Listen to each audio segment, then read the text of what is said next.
mi dấu xí là cái chuyện hi ra hen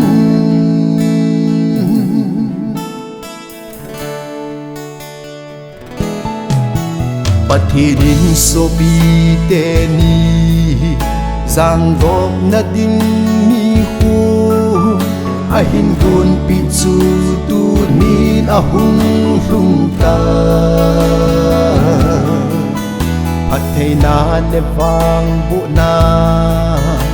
hung chang thon min na chung thon na ki ngay lut nan và hin hom hen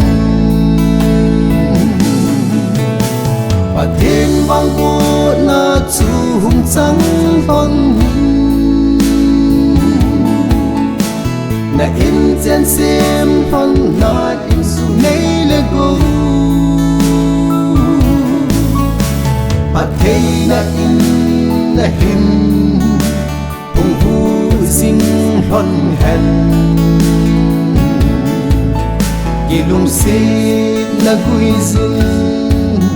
na hin kan khom sinh hon ta hen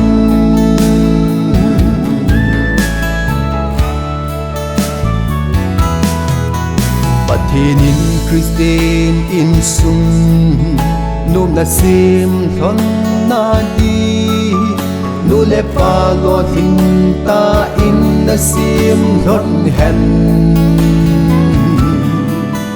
na son le na pa sin song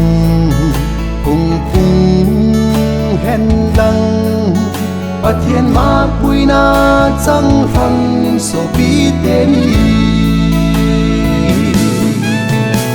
pa thiên vang bu na chu hung chang thon na in chen sim thon na in su nei le gu mà thấy na in na hin hung vu sinh thon hen kỳ lung si na gui zin na hin kan khom sinh hon ta hen